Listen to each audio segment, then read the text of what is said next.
اس نے کہا میں اس لیے مسکرا رہی ہوں کہ کچھ سوچ رہی ہوں۔ حمید الدین نے پوچھا کیا سوچ رہی ہے؟ میں تکلیف دینے کے لیے مار رہا ہوں اور تو مسکرا رہی ہے، اور کہہ رہی ہے تکلیف ہو رہی ہے پھر بھی مسکرا رہی ہے۔ کہاں دیکھ یہ خون کے قطرے دیکھ، یہ زمین پر ٹپکنے والا لہو دیکھ، میری پیٹھ جو چھل چکی ہے، کھال پھٹ گئی دیکھ، تکلیف نہیں ہو رہی تو یہ سب کیسے ہوا؟ لیکن اس کے باوجود میں کچھ اور سوچ کے ہنس رہی ہوں۔ ابو الحاکم حمید الدین نے پوچھا وہی تو میں سننا چاہتا ہوں، کیا سوچ کے ہنس رہی ہے؟ اس نے کہا میں یہ سوچ کر ہنس رہی ہوں کہ تھوڑی دیر تیرے بستر پر لیٹ گئی تو تیری عدالت میں مجھے یہ سزا ملی، تھوڑی دیر میں تیرے بستر پر سو گئی، تھوڑی دیر میں نے آرام کر لیا تو تیری عدالت میں مجھے یہ سزا ملی۔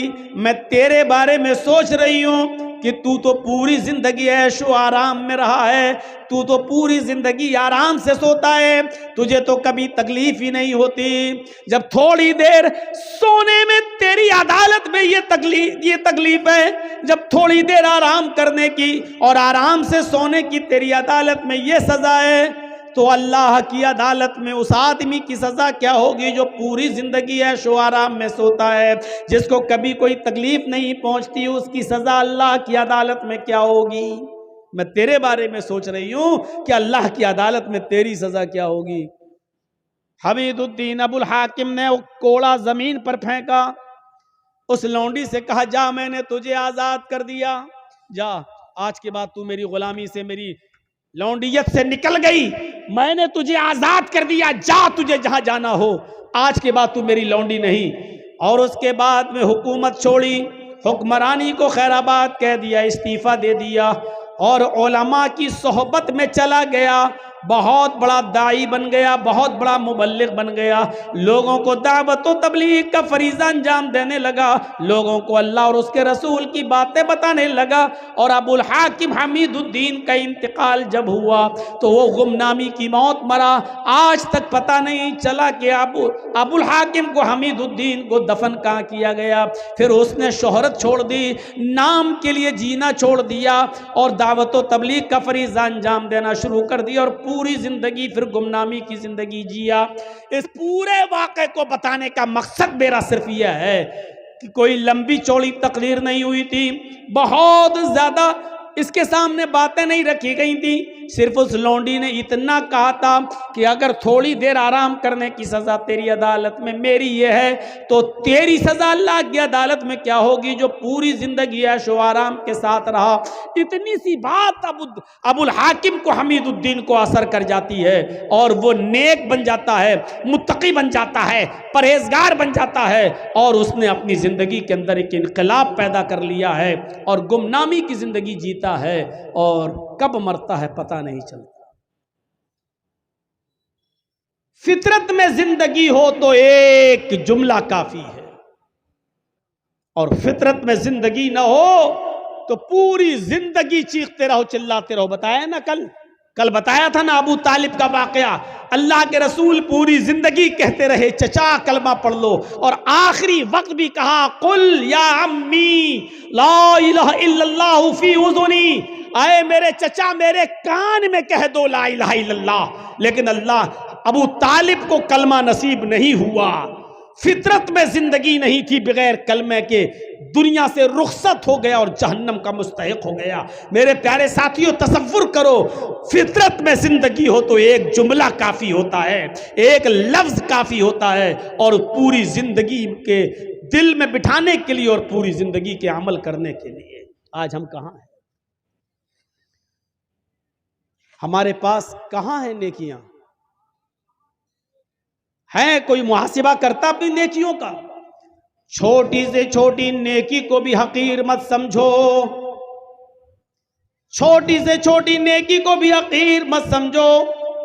قرآن پڑھیے، اللہ رب العالمین فرماتا ہے فَمَن يَعْمَلْ مِثْقَالَ ذَرَّةٍ خَيْرًا يَرَهُ وَمَن يَعْمَلْ مِثْقَالَ ذَرَّةٍ شَرًّا يَرَهُ۔ اگر ذرہ برابر بھی نیکی کرو گے تو اس کو بھی تم اپنے رب کے نام، اپنے نام اعمال میں دیکھ لو گے، ذرہ برابر بھی برائی کرو گے تو اس کو بھی تم اپنے نام اعمال میں دیکھ لو گے۔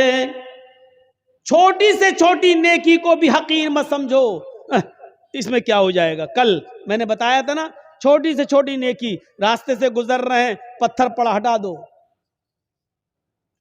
کانٹا پڑا ہٹا دو، یہ نہ سمجھو یار یہ کوئی نیکی ہے۔ چھوٹی سے چھوٹی نیکی کو بھی حقیر مت سمجھو۔ اللہ کے رسول ایک مرتبہ خطبہ دے رہے ہیں اور عورتوں کو مخاطب کر کے کہہ رہے ہیں، یا معاشر النساء، اے عورتوں کی جماعت، اے مستورات، اے عورتوں، تم اپنے گھر میں، تم اپنے گھر کے پڑوس میں رہنے والی کسی پڑوسن کو صدقہ اور خیرات کرنے میں کبھی حقارت محسوس مت کرنا۔ تم اپنے گھر کے پڑوس میں رہنے والی پڑوسن کو صدقہ اور خیرات کرو، اگرچہ کچھ بھی دینے کے لیے نہ ہو تو ایک بکری کا کھر ہی دے دیا کرو۔ بکری کا کھر ہی کیوں نہ ہو، بکری کا کھر، بکری جس سے چلتی ہے، یہ پیروں کا یہ نچلے والا حصے کو کھر کہا جاتا ہے نا، یہ عرب کے اندر سب سے گھٹیا چیز مانی جاتی تھی، سب سے کمتر چیز سمجھی جاتی تھی۔ تو اللہ کے نبی صلی اللہ علیہ وسلم کہہ رہے ہیں کہ آئے عورتوں، اپنے پڑوسن کو صدقہ اور خیرات کرو، اگرچہ بکری کا کھر ہی کیوں نہ ہو، بکری کا کھر بھی تمہیں دینا پڑے تو دے دو، صدقہ اور خیرات کرو، دو تم ان کو، صدقہ اور خیرات کرو، اس نیکی کو حقیر مت سمجھو۔ آئیے اور ایک اور روایت کی طرف میں تمہیں لے کے چلتا ہوں، بخاری کی روایت ہے، اللہ کے نبی صلی اللہ علیہ وسلم فرماتے ہیں، فاتقوا النار ولو بشق تمرہ، ولو بشق تمرہ پر غور کرو،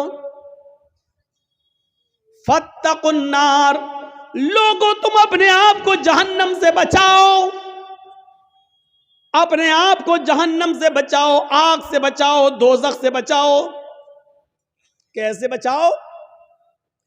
وَلَوْ بِشِقِّ تَمْرَةٍ، اگرچہ تمہیں کھجور کا ٹکڑا ہی دینا پڑے، اس کو بھی اللہ کے راہ میں صدقہ و خیرات کرو۔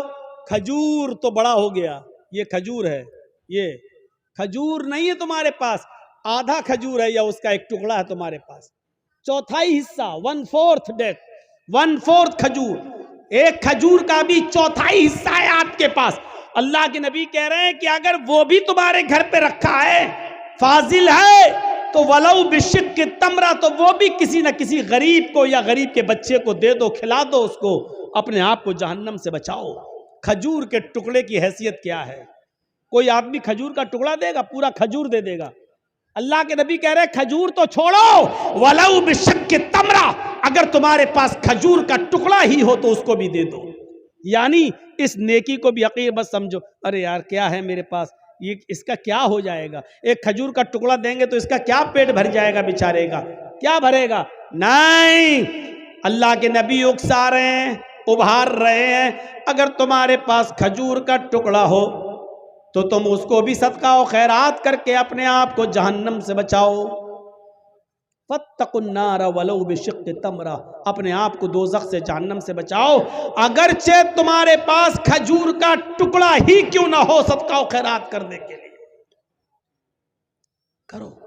وہ حدیث یاد ہے نا، بخاری کی حضرت عائشہ فرماتی ہے کہ میرے پاس ایک مانگنے والی آئی، جاءتنی سائلہ، میرے پاس مانگنے والی آئی، ومعہا صبیان، اس کے ساتھ 2 چھوٹے چھوٹے بچے تھے، مانگنے لگی، میرے پاس ایک کھجور تھی، میں نے وہ کھجور لا کر اس عورت کو دے دیا، اس کھجور نے اس کے 2 ٹکڑے کر دیے، ایک ٹکڑا اس بچے کو دے دیا، ایک ٹکڑا اس بچے کو دے دیا، ایک ٹکڑا اس بچے کو دے دیا، ایک ٹکڑا اس بچے کو دے دیا، اور اپنا خود نہیں کھایا، ان دونوں بچوں نے آدھی آدھی کھجور کھا لی اور چلی گئی وہ عورت اپنے بچے کو لے کر، بچوں کو۔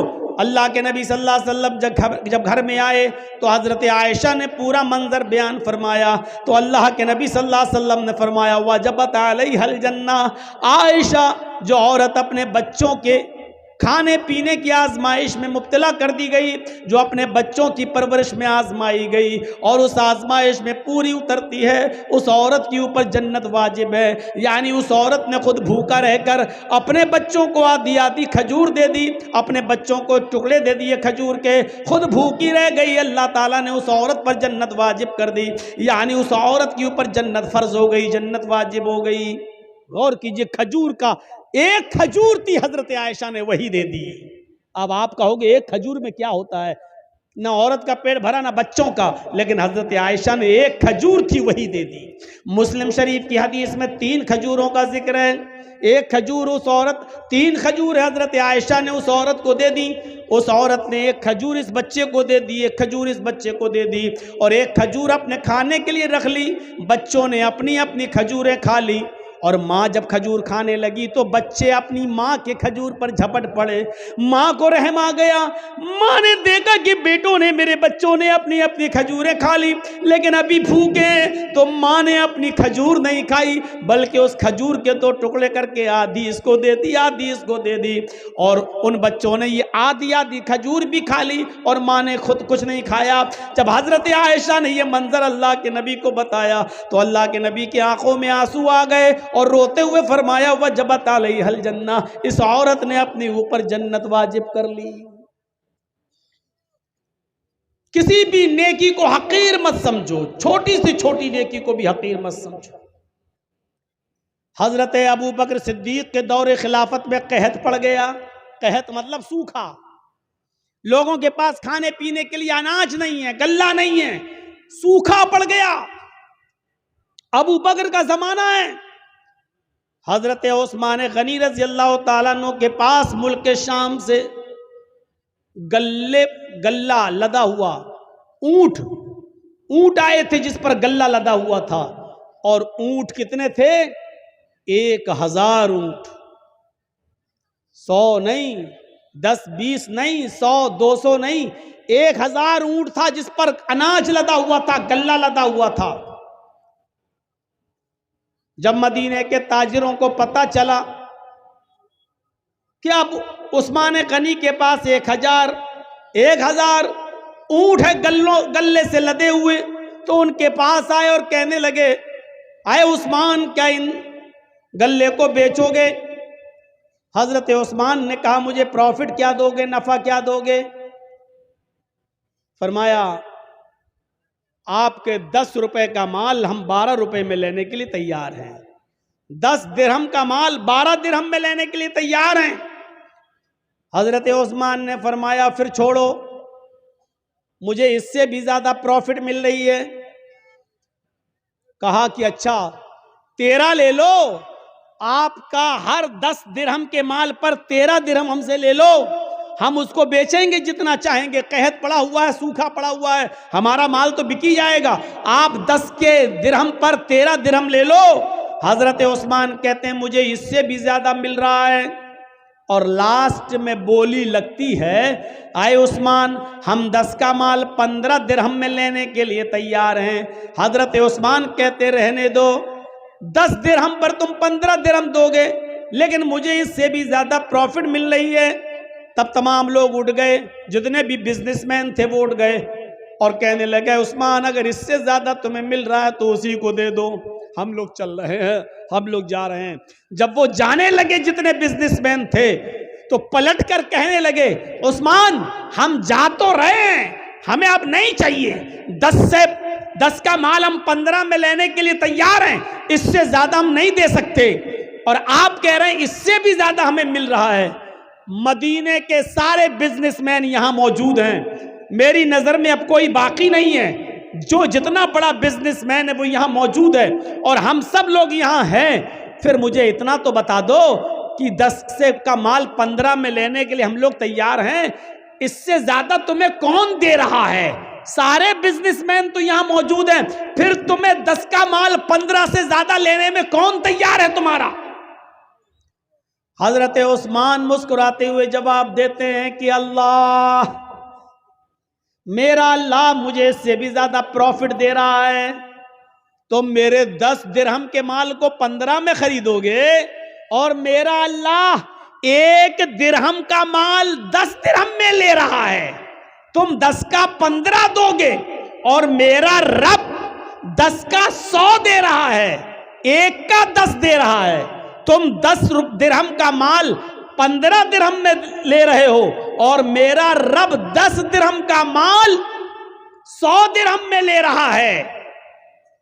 یعنی ہم یہ سارا کا سارا مال 1000 گلے سے لدے ہوئے ان اونٹوں پر، جو مال لدا ہوا، گلہ لدا ہوا ان اونٹوں پر، ہم یہ سارا کا سارا صدقہ کریں گے، خیرات کریں گے، اللہ کی راہ میں خرچ کر دیں گے، غریبوں اور مسکینوں تک پہنچائیں گے، اور میرا رب 1 درہم کا مال کا ثواب مجھے 10 گنا دے گا، 10 گنا دے گا، یعنی 10 درہم کا ثواب ہمیں 100 درہم کے برابر دے گا۔ 1000 گلے سے لدے ہوئے اونٹوں کے صدقے کا ثواب 10 گنا بڑھا کر، آپ غور کرو، 1000 کا 10 گنا بڑھا دو تو 10,000 گلے سے لدے ہوئے اونٹوں کا صدقہ کرنے کا ثواب ہمیں ملے گا۔ اس لیے آپ جائیے، ہمیں آپ کو مال نہیں بیچنا ہے۔ میں نے کہا چھوٹی سی چھوٹی نیکی کو بھی حقیر مت سمجھو۔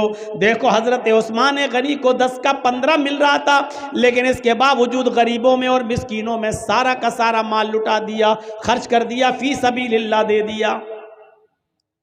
اب دیکھو یہاں تو مدرسوں کے لیے تعاون کے لیے کتنا منانا پڑتا ہے، کتنے جھانسے دینا پڑتے ہیں، کتنا بوتل میں اتارنا پڑتا ہے، تب جا کر 100 روپے اور 200 روپے اور 500 روپے اور 1000 روپے ہماری جیب سے نکلتے ہیں۔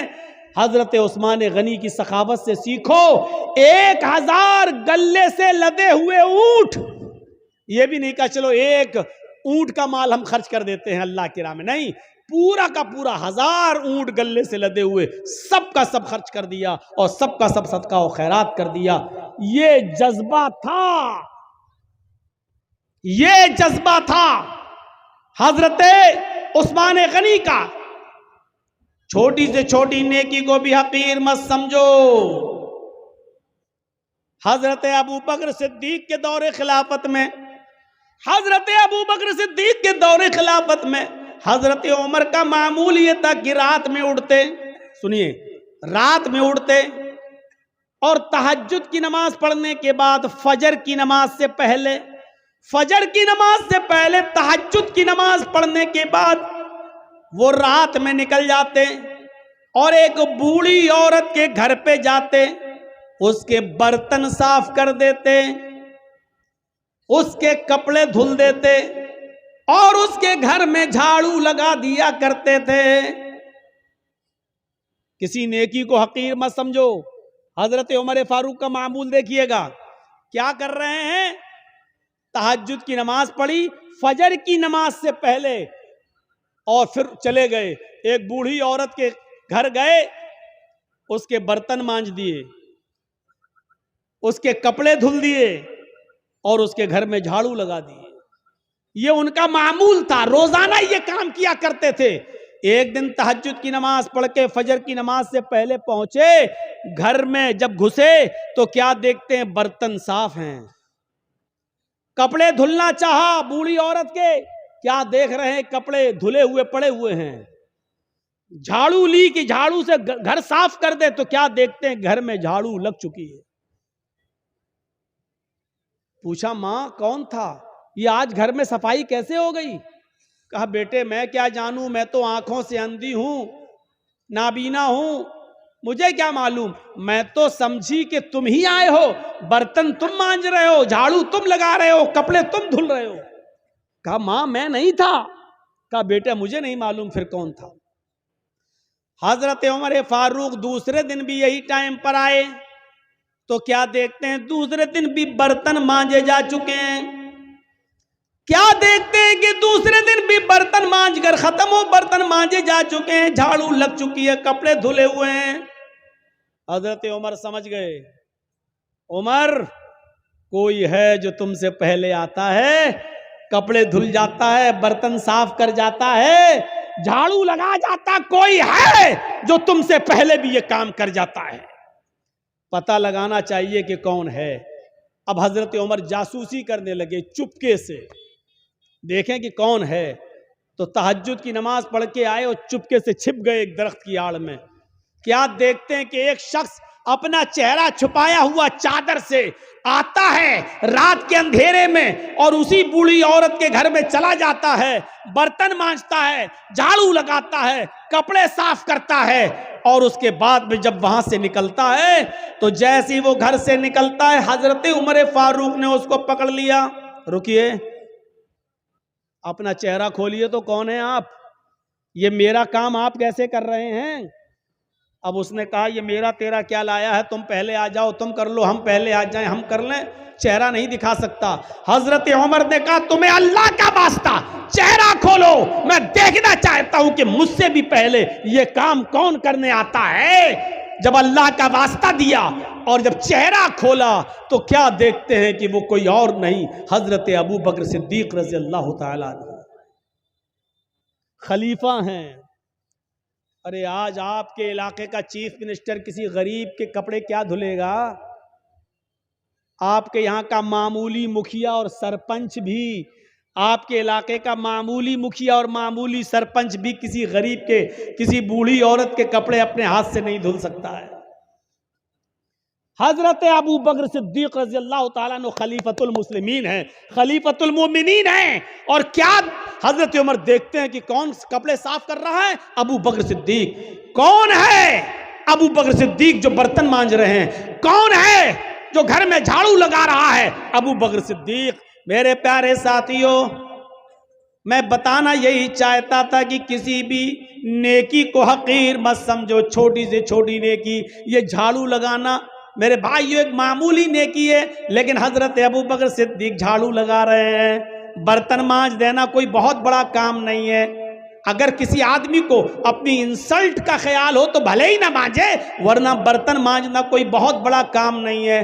برتن مانج دینا، کپڑے دھل دینا، جھاڑو لگا دینا، یہ کوئی بہت بڑا کام نہیں ہے، لیکن حضرت ابو بکر ان کاموں کو بھی حقیر نہیں سمجھا کرتے تھے، حضرت عمر ان کاموں کو بھی حقیر نہیں سمجھا کرتے تھے، اس لیے فرمایا کوئی بھی چھوٹا سی چھوٹی نیکی کو بھی حقیر مت سمجھو، کھجور نہ ہو کھجور کا ٹکڑا ہی صدقہ و خیرات کرو۔ میرے پیارے ساتھیوں، ان چیزوں کو اپنے ذہن میں رکھیے،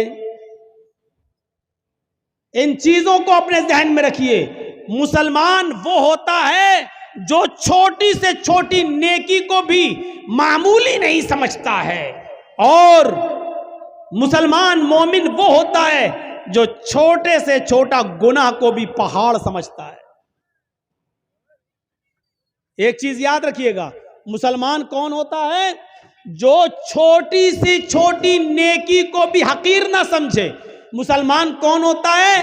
جو چھوٹے سے چھوٹے گناہ کو پہاڑ کے برابر سمجھے، بہت بڑا سمجھے۔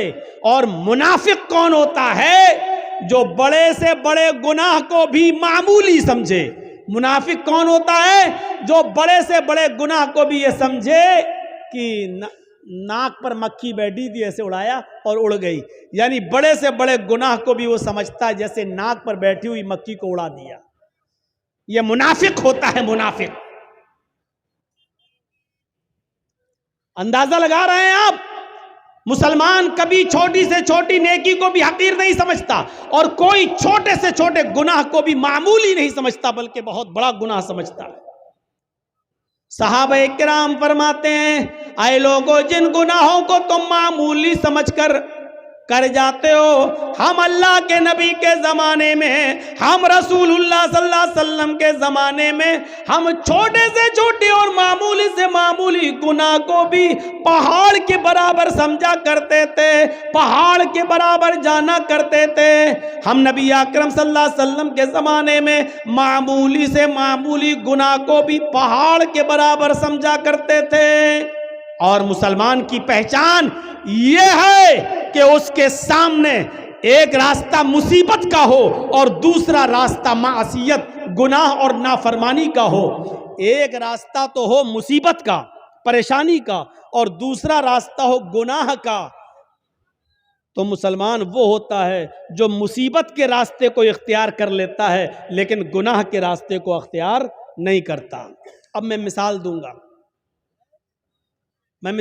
گا، ذرا سنیے گا میرے پیارے ساتھیوں۔ مسلمان وہ ہوتا ہے جس کے سامنے اگر دو راستے آ جائیں، ایک طرف پریشانی کا راستہ، مصیبت کا راستہ، اور دوسری طرف گناہ کا راستہ. کوئی کام کرنے میں پریشانی ہے اور اس کام کو نہ کرنے میں عیش و آرام ہے، عیش و آرام ہے لیکن گناہ ہے، تو مسلمان وہ ہوتا ہے جو پریشانی اور مصیبت کا راستہ اختیار کرتا ہے. حضرت یوسف علیہ السلام کو دیکھیے، چھوٹے ہیں، بچے ہیں، اور ان کے بھائیوں نے برگلا لیا اپنے ماں باپ کو، اپنے باپ یعقوب علیہ السلام کو بہکا لیا. اے ہمارے ابو، ہم یوسف کو اپنے ساتھ لے جاتے ہیں جنگل میں، ہمارے ساتھ کھائے گا، پیے گا، کھیلے گا، دوڑے گا. آپ یوسف کو اپنے پاس رکھتے ہیں ہر وقت، ہمارے ساتھ بھی تو اس کو بھیجیے، ذرا سیر و تفریح کرے، چلے پھرے، گھومے، ٹہل کر دیکھے. اور باپ نے بہت منع کیا لیکن بیٹوں نے منا لیا، اور باپ نے حضرت یوسف علیہ السلام کو بھائیوں کے ساتھ، بیٹوں کے دوسرے بیٹوں کے ساتھ بھیج دیا کہ جاؤ، لے جاؤ، لیکن یاد رکھنا، خیال رکھنا یوسف کا، چھوٹا بچہ ہے. دیکھو،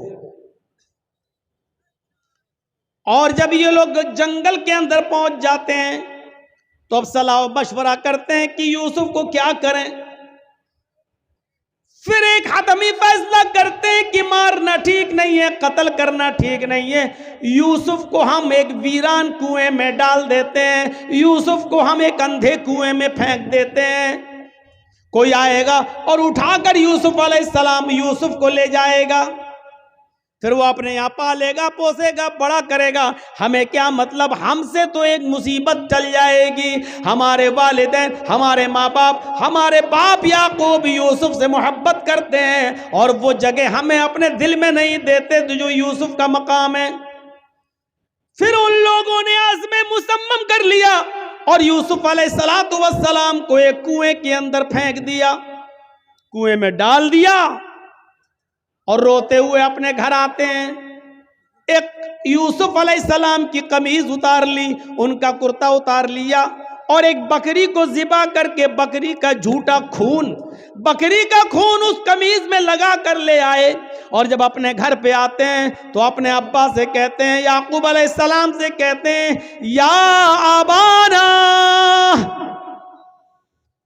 آئے ہمارے ابو جان،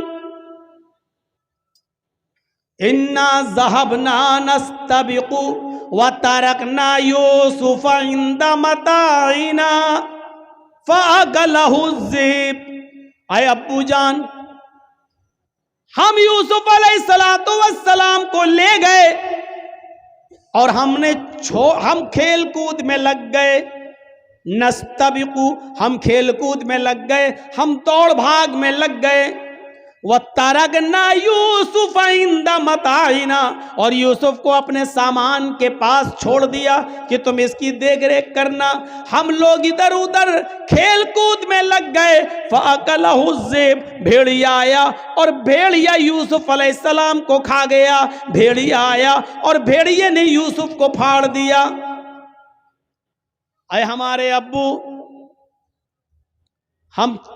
آپ ہماری بات پر ایمان کیوں لائیں گے؟ آپ ہماری بات کیوں مانیں گے؟ وَمَا أَنْتَ بِمُؤْمِنٍ لَنَا، آپ ہماری بات کیوں مانیں گے؟ وَلَوْ كُنَّا صَادِقِينَ، اگرچہ ہم سچے ہی کیوں نہ ہوں، ہم سچ بول رہے ہیں پھر بھی آپ کو ہماری بات کا یقین نہیں ہوگا. اپنے ماں باپ سے یہ بات کہہ دی یعقوب علیہ السلام سے. ادھر ایک قافلہ آیا، سنیے، ادھر ایک قافلہ آیا، اس کو پیاس لگی تو کنویں کے پاس چلا گیا. اس نے ڈول ڈالا، ڈول، اس یوسف علیہ السلام اس ڈول میں بیٹھ گئے. اس نے جب کھینچا تو ڈول بھاری لگا. اس نے جھانک کر دیکھا تو ایک چھوٹا بچہ پڑا ہوا ہے یوسف. اس نے قافلے والوں کو خوشخبری سنائی، یا بشرا ھذا غلام، اے قافلے والو خوشخبری سنو، یہ تو ایک بچہ پڑا ہے، یہاں تو ایک لڑکا پڑا ہوا ہے، بچہ، بڑا خوبصورت بچہ یہاں کنویں میں پڑا ہوا ہے. نکالا, مصر کے بازار میں لے گئے اور وہاں اس بچے کو بیچ دیا گیا. اور جانتے ہو اتنا خوبصورت بچہ یوسف علیہ السلام, جن کی خوبصورتی کا ذکر قرآن میں موجود, لیکن اس خوبصورت بچے کی قیمت بھی کیا لگی مصر کے بازار میں جانتے ہو؟ ان کو پیسہ چاہیے تھا. کہتے ہیں کہ کوئی چوری کا مال ہو یا ایسا کوئی مال ہو تو آدمی جلدی ہٹاتا ہے. کبھی کبھی 20,000 کا موبائل 2,000 میں دے کے چلا جاتا ہے کہ جلدی ہٹے, جلدی سے نکلے, اور پکڑا جائے تو دوسرا پکڑا جائے, ہم نہ پکڑے جائیں. ایسی انہوں نے دیکھا کہ یہ یوسف ہمیں ملے تو جلدی سے ان کو ہٹا دیا جائے. اور مصر کے بازار میں جب بولی لگی تو جانتے ہو بہت کم قیمت میں ان کو بیچ دیا گیا. وَشَرَوْهُ بِثَمَنٍ بَخْسٍ دَرَاهِمَ مَعْدُودَةٍ. قرآن کے الفاظ دیکھو میرے بھائیوں, ان لوگوں نے چند سکوں میں یوسف کو بیچ دیا, چند ٹکوں میں, چند کھوٹے سکوں میں یوسف کو بیچ دیا. لو, یوسف علیہ السلام بادشاہ مصر کے مہمان بنے. دھیرے دھیرے بادشاہ مصر کے پاس پہنچے. بادشاہ مصر نے اپنی بیوی سے کہا یہ بچہ ہے, اس کی دیکھ ریکھ کرو, آگے چل کر ہو سکتا ہے کہ ہم اس کو بیٹا بنا لیں. دیکھو اس کی خدمت کرو, دیکھ بھال کرو. اور بادشاہ مصر کے گھر میں یوسف کی پرورش ہونے لگی. دھیرے دھیرے بڑے ہوتے گئے اور ایک دن آیا کہ یوسف علیہ السلام اپنی جوانی کو پہنچ گئے.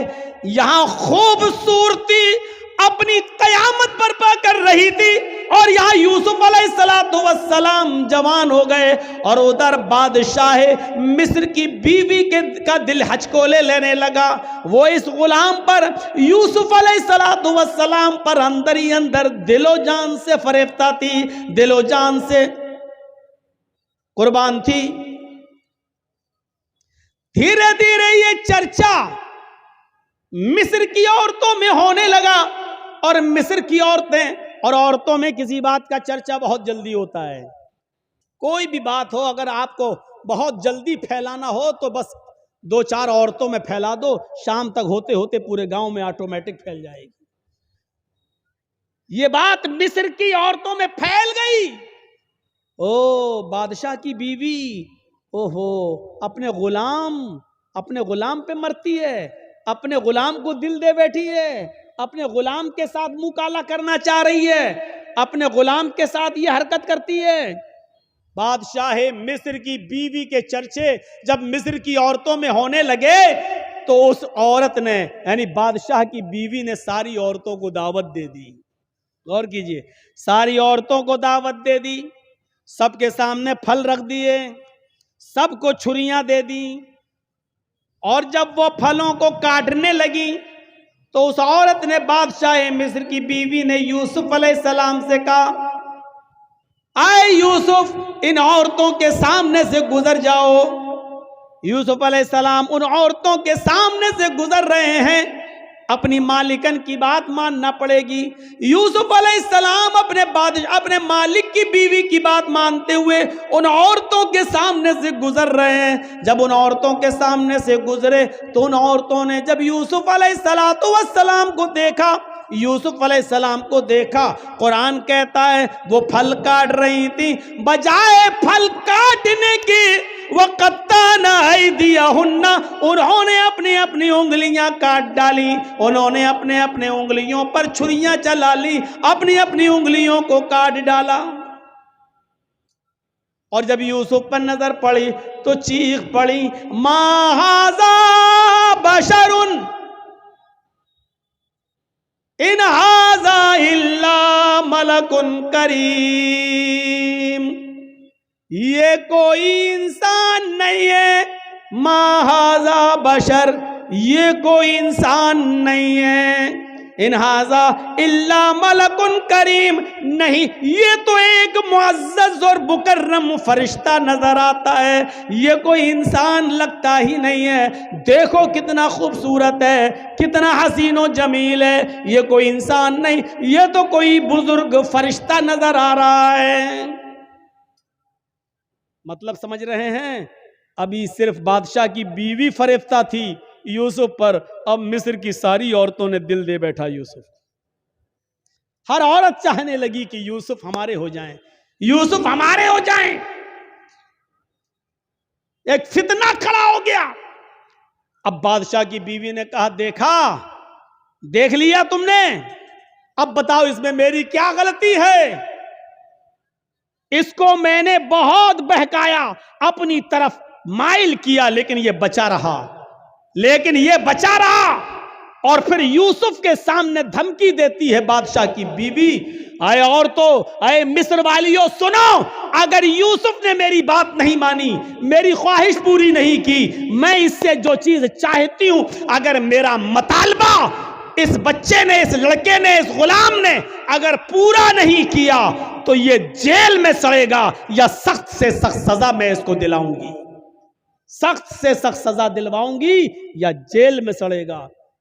اب یوسف علیہ السلام کو جب دھمکی ملتی ہے تو یوسف علیہ السلام کے پاس دو ہی راستے تھے. ایک راستہ تو یہ تھا مصیبت کا, اس عورت کی بات نہ مانیں اور جیل میں چلے جائیں, یہ مصیبت کا راستہ تھا. میں نے کہا نا, مومن کے لیے اگر ایک طرف مصیبت کا راستہ ہو اور ایک طرف گناہ کا راستہ ہو, معصیت کا, تو مومن مصیبت کا راستہ اختیار کر لیتا ہے, لیکن گناہ کا راستہ اختیار نہیں کرتا. یوسف علیہ السلام کے سامنے دو راستے تھے. یا بادشاہ مصر کی بیوی نے کہا کہ اگر اس نے میری بات نہیں مانی تو اس کو سخت سے سخت سزا دلواؤں گی یا جیل کے اندر سڑے گا. یوسف علیہ السلام کے پاس دو ہی راستے تھے. ایک راستہ یہ تھا کہ بادشاہ کی بیوی کی بات مان لیں اور جو وہ کہہ رہی ہے اس کی مرضی کو پورا کر دیں. اگر ایسا کر لیتے, بادشاہ کی بیوی کی بات مان لیتے, تو 5 انگلی گھی میں تھی. بادشاہ کی بیوی ان کو بچاتی بھی, بادشاہ کی بیوی ان کا خیال بھی رکھتی, بادشاہ کی بیوی ان کو تنہائی کا موقع بھی دیتی, بادشاہ کی بیوی ان کی عزت و تکریم بھی کرتی, بادشاہ کی بیوی ان کو اچھی طریقے سے ان کی حفاظت بھی کرتی, سب کچھ کرتی, اور جو وہ چاہتے وہ ان کو ملتا رہتا. لیکن یہ راستہ گناہ کا راستہ تھا, یہ راستہ معصیت کا راستہ تھا. اب دوسرا راستہ یوسف علیہ السلام کے سامنے یہ تھا کہ میں اس غلط راستے پر نہیں چلوں گا. تو وہ عورت کہہ رہی ہے میں جیل میں ڈلوا دوں گی, میں سخت سے سخت سزا دلواؤں گی. تو یوسف علیہ السلام نے یہ راستہ پسند کر لیا اور نظریں آسمان پہ ڈالی اور فرمایا الہ العالمین, اے میرے پروردگار, بادشاہ مصر کی بیوی نے یہ ٹھان لیا ہے کہ میں اس کے ساتھ غلط کام کروں, اور وہ یہ بھی کہہ رہی ہے اگر اس نے میری بات نہ مانی تو میں اس کو سزا دلواؤں گی اور جیل میں ڈلوا دوں گی. رب السجن احب الی مما یدعوننی الیہ, اے میرے پروردگار, اے میرے اللہ, اے میرے رب, مجھے جیل میں جانا زیادہ پسند ہے. رب السجن احب الی مما یدعوننی الیہ, اے اللہ مجھے جیل زیادہ محبوب ہے, مجھے جیل میں جانا زیادہ پسند ہے بنسبت اس کے جس برے کام کی طرف یہ عورتیں مجھے بلا رہی ہیں اور بادشاہ مصر کی بیوی مجھے چاہ رہی ہے. اس کام کے کرنے سے بہتر اور زیادہ اچھا میرے لیے یہ ہے کہ میں جیل میں چلا جاؤں. وَإِلَّا تَصْرِفْ عَنِّي كَيْدَهُنَّ اَسْبُ إِلَيْهِنَّ, اے ہمارے پروردگار, اے ہمارے رب, اگر تو نے مجھے ان کی چالوں سے نہ بچایا, اے اللہ اگر تو نے مجھے ان کی چالوں سے میری حفاظت نہ کی. یہ عورت کی چالیں کتنی خطرناک ہوتی ہیں. آپ کو اپنے گھر میں پیار و محبت کے جال میں پھنسا کر بلا بھی لیں گی اور آپ کو پھنسوا بھی دیں گی, آپ کو پھنسوا بھی دیں گی. تو اسی لیے یوسف علیہ السلام کیا کہہ رہے ہیں, وَإِلَّا تَصْرِفْ عَنِّي كَيْدَهُنَّ, اے اللہ مجھے جیل جانا زیادہ محبوب ہے, زیادہ پسند ہے بنسبت اس کے جس برے کام کی طرف یہ مجھے بلا رہی ہیں. آئے اللہ اگر تو نے مجھے ان کی چالوں سے محفوظ نہ کیا، اگر تو نے مجھے ان کی چالوں سے نہ بچایا، اسبو الیہن، تو میں بھی ان کی طرف جھک جاؤں گا، میں بھی ان کی طرف مائل ہو جاؤں گا، میں بھی ان کے ساتھ غلط کام کر بیٹھوں گا، وَأَكُن مِّنَ الْجَاهِلِينَ، اور میں جاہلوں میں نادانوں میں سے ہو جاؤں گا۔ اے اللہ میں جاہلوں اور نادانوں میں سے ہو جاؤں گا، اس لیے اے اللہ مجھے ان کے شر و فتن سے اور ان کی چالوں سے تو میری حفاظت فرما۔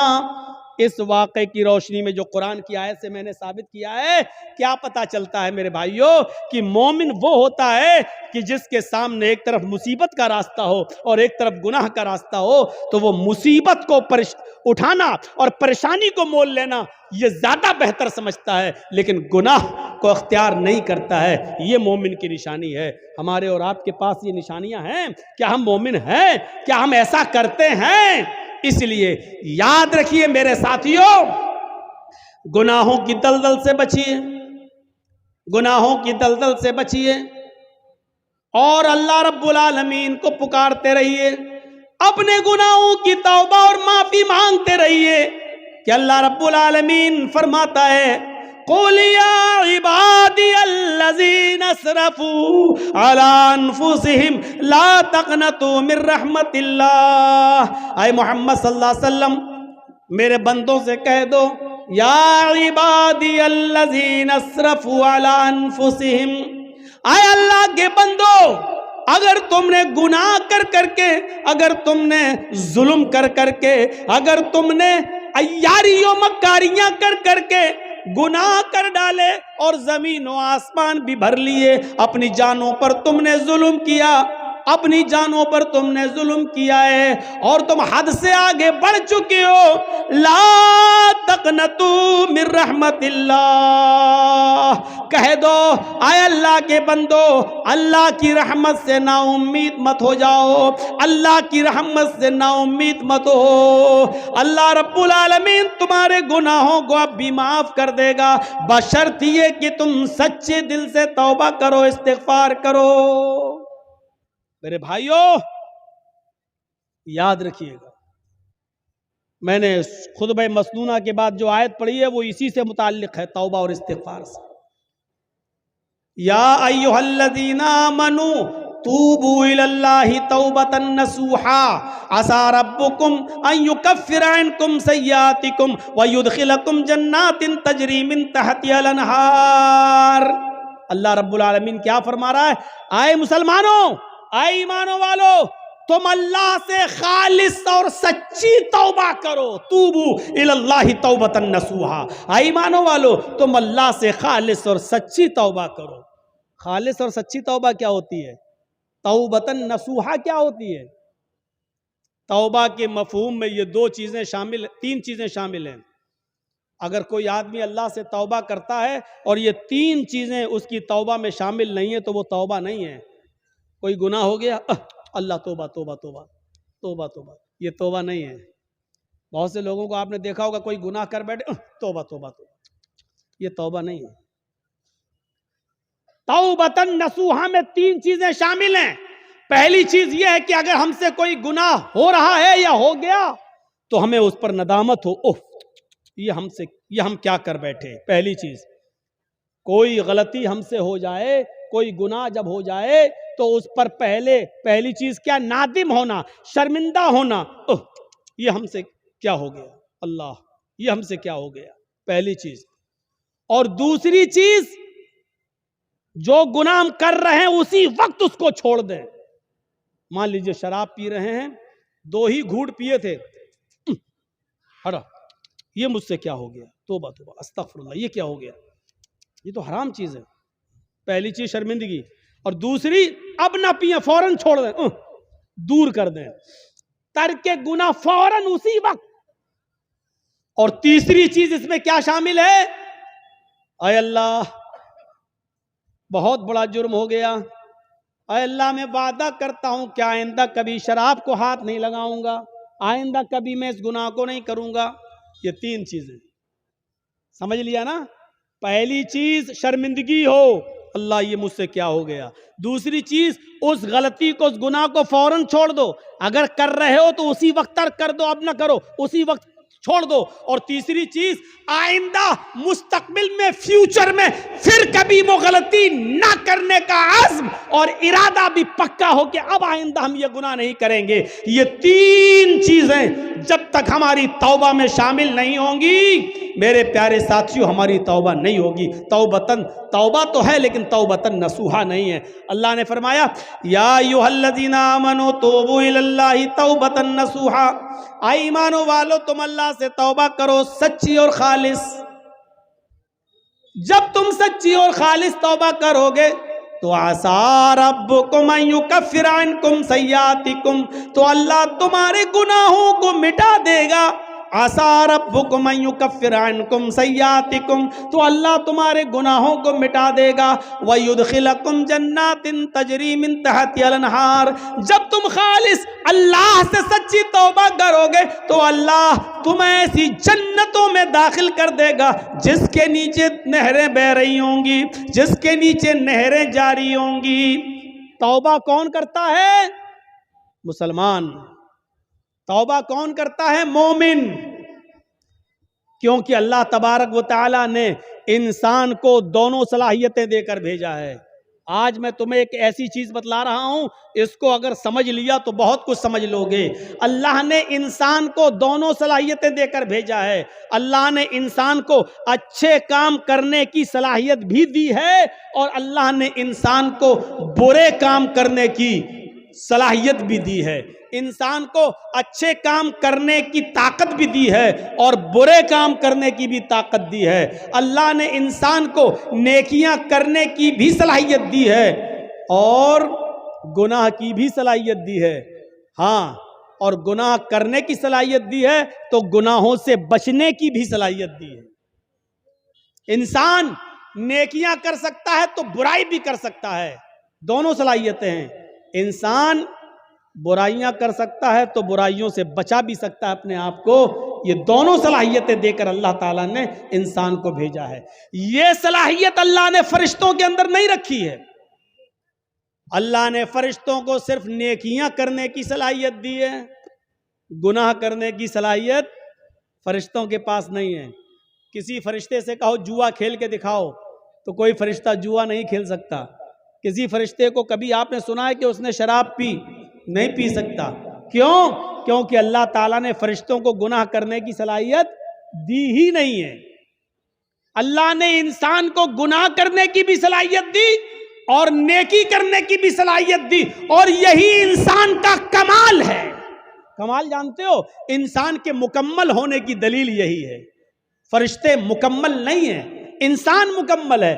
اسی لیے اللہ تعالیٰ نے انسان کا درجہ فرشتوں سے بھی بلند رکھا ہے. بلند, فرشتوں سے بھی بلند رکھا ہے. کیوں؟ کیونکہ فرشتوں نے اللہ کو دیکھا, فرشتوں نے جنت دیکھی, فرشتوں نے جہنم دیکھی.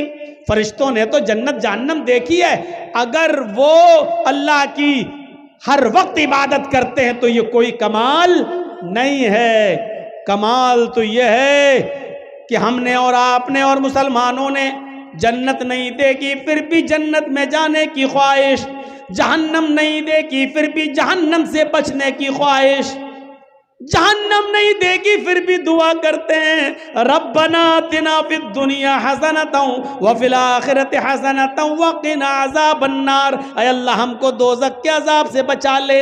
ہم نے اور آپ نے دوزخ جہنم نہیں دیکھی پھر بھی یہ دعا کرتے ہیں ربنا اصرف عنا عذاب جہنم ان عذابها کان غراما. اے اللہ جہنم کا عذاب ہم سے پھیر دے, جہنم کا عذاب ہم سے ہٹا لے. ان عذاب کان غراما, تیرا عذاب بہت ہی زیادہ سخت اور چمٹنے والا ہے. یہ ہمیں اور آپ کو یہ دعا کرنا پڑتی ہے. کیوں؟ حالانکہ جہنم دیکھی نہیں ہے. سن بھی رہے ہیں اور سنتے چلے آ رہے ہیں. ہمارے کان پک چکے ہیں سن سن کر, لیکن ہم ایک کان سے سنتے ہیں اور دوسرے کان سے اڑا دیتے ہیں. نتیجہ صفر. ایک آدمی گاڑی کے آگے آگے چل رہا تھا اور گاڑی کا ڈرائیور اس کا ہارن دے رہا تھا بار بار. ہارن بجا رہا تھا بار بار، لیکن سامنے والا آدمی گاڑی کے آگے سے ہٹ ہی نہیں رہا ہے. وہ بار بار ہارن بجاتا ہے لیکن سامنے والا آدمی جو اس گاڑی کے آگے چل رہا ہے وہ چلا جا رہا ہے. اس کو غصہ آیا کہ کمینے میں کتنی دیر سے ہارن بجا رہا ہوں اور یہ کمینہ ہٹتا ہی نہیں آگے سے، بس چلا جا رہا ہے، راستہ نہیں دے رہا ہے، سائیڈ نہیں دے رہا ہے. اس نے گاڑی کو ایک جگہ روکا، نکلا اور اس آدمی کو اٹھا کر اس نے ایک تھپڑ مار دیا چہرے پر، گال پر. کمینے میں کب سے تجھے ہارن دے رہا ہوں تو ہٹتا ہی نہیں. تو اس آدمی نے کہا کہ بھائی مجھے کیوں مارا تم نے؟ کہا اس لیے مارا کہ تم سامنے سے کیوں نہیں ہٹ رہے ہو، ہارن نہیں سن رہے ہو. تو جس آدمی کو تھپڑ مارا اس نے بڑا معقول جواب دیا. اس نے کہا کہ بھائی آپ نے اتنی تیز ہارن بجایا کہ آپ کے ہارن کی آواز سن کر اتنی دیر سے آپ نے ہارن بجایا ہے کہ اس کی آواز سے میرا کان سن ہو گیا ہے، مجھے آواز سنائی نہیں دے رہی ہے. آپ ہارن بجا رہے ہیں مجھے سنائی نہیں دے رہا ہے کیونکہ آپ کے ہارن کی آواز سے میرا کان سن ہو گیا ہے. یہی کنڈیشن آج کچھ اسی طریقے کی آج ہمارے سماج میں ہے. علماء، مقررین، خطیب جلسوں میں، جمعے کے خطبوں میں آپ کو سمجھا سمجھا کر، بول بول کر تھک چکے ہیں اور ہمارے کان بھی سن سن کر پک چکے ہیں. کوئی فرق نہیں پڑتا. جیسے ہارن بجانے والے کے ہارن سے آگے چلنے والے آدمی کے اوپر کوئی فرق نہیں پڑ رہا تھا، اسی طریقے سے ہمیں بھی ان علماء کی، ان خطیبوں کی اور ان مقررین کی باتوں کا کوئی اثر نہیں پڑتا ہے. ہمارے کان بھی پک چکے ہیں سن سن کر. میرے پیارے ساتھیوں، جیسے انگریزی بیماریوں میں ایک بیماری ہے جس کا نام ہوتا ہے ڈائریا، وہ آپ نے سنا ہوگا. ڈائریا جب کسی کو ہوتا ہے تو اس کو لوز موشن ہو جاتے ہیں. ایک دن میں 10-10 12-12 15-15 20-20 لیٹرینیں اس کو پانی کی طرح ہوتی ہیں. اس آدمی کا لیور فنکشن بیکار ہو جاتا ہے، اس کا لیور کام کرنا بند کر دیتا ہے. وہ جو کچھ بھی کھاتا ہے وہ لیٹرین کے راستے سے باہر نکل جاتا ہے. جو کچھ بھی کھایا لیٹرین کے راستے سے باہر، جو بھی کھایا وہ لیٹرین کے راستے سے باہر. کھاتے ہیں اب منہ سے اور لیٹرین کے راستے سے وہ چیز فوراً پانی بن کر باہر آ جاتی ہے. اس بیماری کا نام ہے ڈائریا. لیور فنکشن کام کرنا بند. ہم جو کھا رہے ہیں نہ اس کا بلڈ بن رہا ہے، ہم کھا رہے ہیں اس کا نہ تو طاقت بن رہی ہے. ہم جو کھا رہے ہیں وہ پانی بن کر پیٹ کے راستے سے وہ چیز باہر آ جاتی ہے. نہ اس سے بلڈ بن رہا ہے، نہ اس سے طاقت بن رہی ہے، نہ انرجی آ رہی ہے، بلکہ کئی موشن ہو جانے کے بعد ہمیں کمزوری بھی آنے لگتی ہے. کیوں؟ کیونکہ ہمارا لیور فنکشن بگڑ چکا ہے. ہم جو کچھ بھی کھا رہے ہیں وہ دوسرے راستے سے باہر نکل رہا ہے. میرے بھائیوں، اس بیماری کا نام ہے ڈائریا. اسی طریقے سے ہمیں اور آپ کو کانوں کا بھی ڈائریا ہو گیا ہے. ہم ایک کان سے سنتے ہیں قرآن و حدیث کی باتیں اور دوسرے کان سے نکال دیتے ہیں. جیسے ڈائریا کے مریض کو کھانا اور پینا اس کی باڈی میں نہیں لگتا، ایسے ہی قرآن و حدیث ہم جو سنتے ہیں وہ ہمیں کوئی اثر نہیں کرتا، اس کا کوئی فرق ہماری زندگی پر نہیں پڑتا. ہم ایک کان سے سنتے ہیں اور دوسرے کان سے سنی ہوئی باتوں کو ہم نکال دیتے ہیں. آج یہی کنڈیشن آج ہمارے سامنے بھی آ گئی. ہمیں غور کرنا پڑے گا